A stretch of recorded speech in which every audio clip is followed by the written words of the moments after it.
Bom dia! Nosso grupo vai falar sobre fecundação e clivagem e eu vou começar falando sobre a formação dos gametas femininos. A formação dos gametas femininos acontece em 3 fases: a fase de multiplicação, a fase de crescimento e a fase de maturação. Na fase de multiplicação, ocorrem várias mitoses das células percussoras do gameta, que são chamadas de ovogônias. Essas divisões acontecem no epitélio germinativo do ovário, tendo início na fase fetal, que são conhecidos como os folículos primordiais. Na fase de crescimento, as ovogônias aumentam de tamanho e passam a ser chamadas de ovócitos primários. Elas iniciam o processo de meiose, mas como são imaturos, elas são bloqueadas na prófase 1. Na fase de maturação, acontece o desbloqueio da meiose, que foi bloqueada na fase anterior. Só que ela só acontece após a puberdade, com o estímulo do FSH, que são os folículos secundários. O folículo é uma estrutura que é circundada por células foliculares e que envolve o ovócito, tendo como função proporcionar um ambiente ideal para o crescimento e o amadurecimento do ovócito. Agora, falando sobre os folículos. Temos os folículos primordiais, que representam 90% da população, e são os primeiros a serem formados no ovário. São compostos por um ovócito primário, circundado por uma única camada de células da pré-granulosa. São achatados e imaturos. Como eles são imaturos, eles não conseguem desbloquear a meiose e sofrer a fertilização. Isso faz com que o núcleo permaneça no estágio de imaturidade, que é conhecida como vesícula germinativa. Temos também os folículos primários, que é a fase que inicia o processo de crescimento do ovócito. E nele acontece o desbloqueio da meiose, que foi ativado por transmissões de sinais estimulatórios. O ovócito ele é circundado por uma camada de células cuboides e eles iniciam a formação da zona pelúcida. Na fase dos folículos secundários, a zona pelúcida já foi formada e ela conta com 2 camadas de células da granulosa, de formato cuboide. Nela ocorre o desbloqueio total da meiose, que acontece por condensação dos cromossomos e do rompimento da vesícula germinativa, que é o estado do núcleo que ele fica imaturo. Eles liberam o ovócito para a primeira divisão da meiose, que reduz o número de cromossomos pela metade. Um deles permanece no ovócito para ser fecundado e o outro é eliminado. Na segunda divisão, forma a placa metafásica, que significa que a maturação já está no seu estágio final e ocorre somente depois da puberdade. Os folículos terciários também são conhecidos como folículos antrais, folículos de Graff ou pré-ovulatórios. São constituídos por um ovócito circulado pela zona pelúcida, corona radiata, células foliculares, cavidade com líquido folicular e 2 camadas de células fecais. É a fase que dá início à resposta hormonal, porque ele já conta com os receptores hormonais.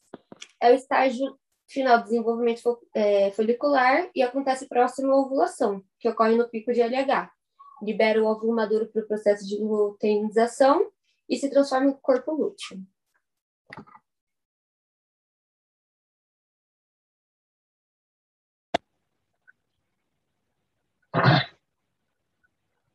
Ai, meu Deus. Tá me escutando, gente? Oi. Sim, pode começar.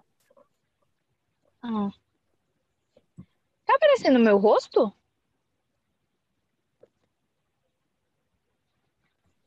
Sim, tava, Enfim. agora não tá. Ai, não sei o que aconteceu. Vamos lá. Eu vou falar sobre os gametas masculinos, primeiramente, depois a gente entra em outro tema. Os gametas masculinos, eles são formados... Na verdade, a fase deles se chama gametogênese, né? Porque é um processo de formação de células especializadas para reprodução denominadas de gametas. E a partir de células diploides indiferenciadas, conhecidas como células germinativas primordiais, que nos vertebrados, essas células, elas se originam na parede do saco vitelínico. E no finalzinho da 3ª semana. E aí os gametas, eles se diferem das demais células do corpo para serem células haploides, que contêm somente um grupo de cromossomo, sendo resultantes da meiose.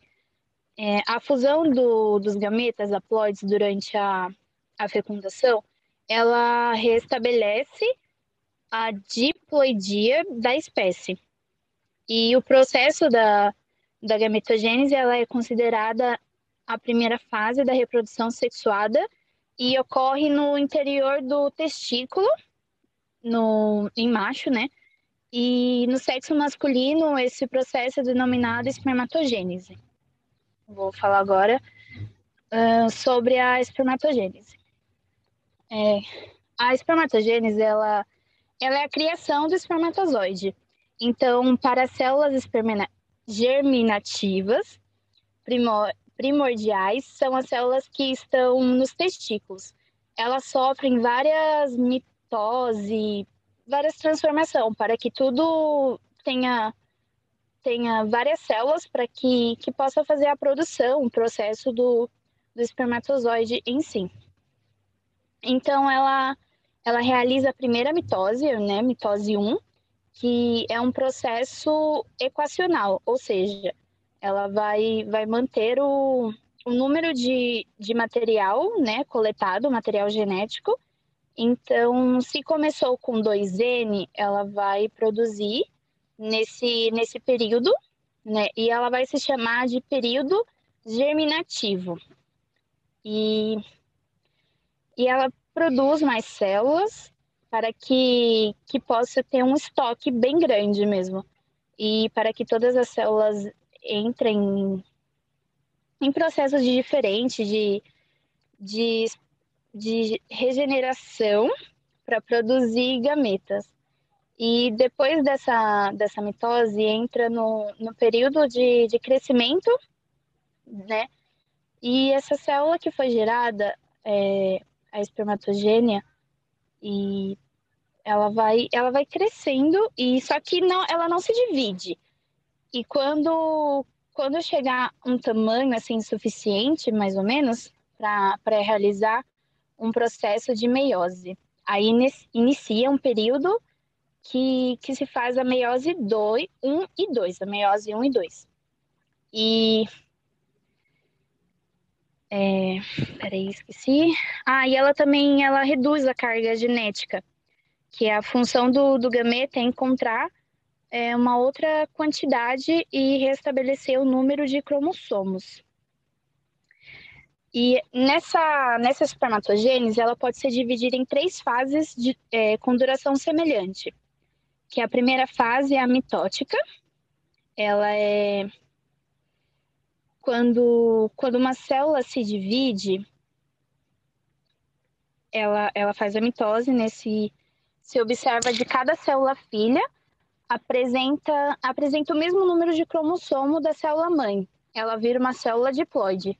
E quando os gametas são formados, observados, que estão presentes somente a metade do número de cromossomos. Então, elas já viram células haploides. E eu vou bem resumir essa parte, porque senão vai ficar muito chato. Enfim, continuando. A segunda parte é a fase meiótica, né? A espermiogênese, ela corresponde ao conjunto de transformações morfológicas que a espermatide sofre e até se transformar em um espermatozoide, né? E esse processo, ele ocorre sem divisão celular e é a maior transformação morfológica celular que ocorre no indivíduo. E tem a outra fase, que é a espermiogênica, né? Ela corresponde ao conjunto de transformações, então essa fase ela já vai se transformar. É uma transformação morfológica que a espermatide sofre até se transformar em espermatozoide. E nesse processo também não ocorre divisão celular e é a maior transformação morfológica celular que ocorre no indivíduo. Então, apesar de diferentes eventos acontecerem nas espermatides durante a espermiogênese, a maneira mais fácil de acompanhar a transformação é focalizar um processo morfológico de vez. Então, a gente também tem 3 tipos de processo. O desenvolvimento do flagelo, depois o desenvolvimento do acrossomo e, por último, a eliminação do citoplasma. E é isso.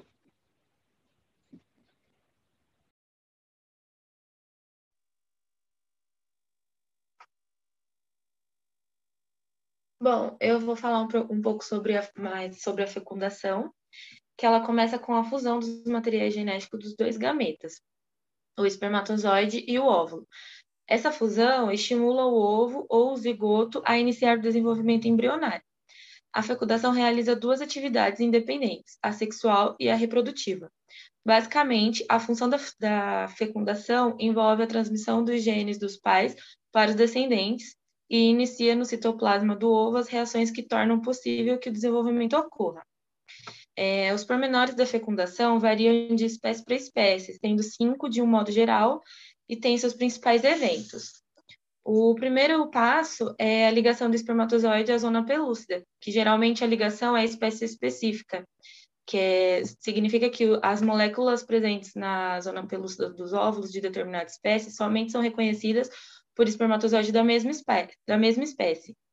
Os estudos determinaram que a zona pelúcida é composta por 3 glicoproteínas, que são denominadas de ZP1, ZP2 e ZP3. O segundo passo é a reação acrossomal.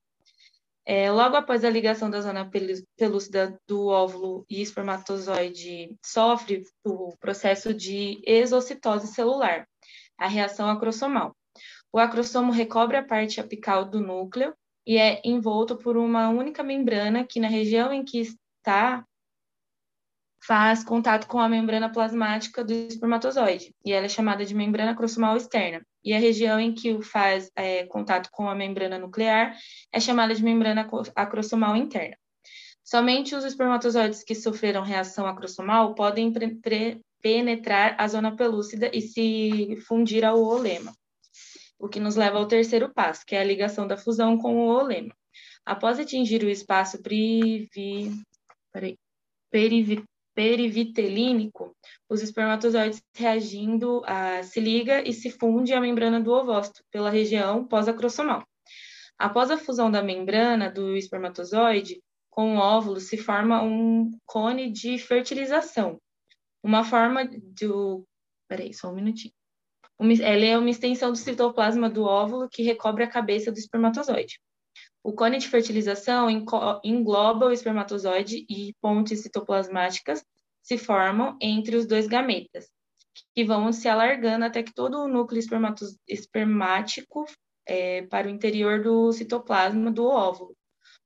Logo após a penetração, o espermatozoide no óvulo, o oolema, perde a habilidade de se fundir aos outros espermatozoides. O bloqueio rápido, a poliespemia, é mediado por despolarização elétrica da membrana do ovócito, em que ocorre poucos segundos após o primeiro contato do espermatozoide com o oolema. O quarto passo é a fusão do material genético do espermatozoide e do óvulo. O processo da fusão nos mamíferos demonstra cerca de 12 horas. O núcleo espermático penetra no ovócito tangencialmente. O núcleo do óvulo, enquanto o haploide, é chamado de pronúcleo feminino e do espermatozoide de pronúcleo masculino. O posicionamento dos pronúcleos na região central do óvulo é fertilizado um pré-requisito para a correta disposição dos cromossomos no fuso e na finalização da primeira clivagem. E o quinto e último passo é a ativação do óvulo. Para que após a fertilização se inicie o desenvolvimento embrionário, são necessárias mudanças no citoplasma e no óvulo, denominado ativação do óvulo. A ligação do espermatozoide ativa a proteína ligada ao GTP, localizada internamente na membrana plasmática do óvulo, a qual estimula a atividade das fosfolipases, situada na face interna da membrana plasmática, ativando a bomba de Na+/H+, responsável pelo aumento do pH. E o aumento nos níveis do cálcio é responsável pela ativação de uma série de reações metabólicas. Pronto.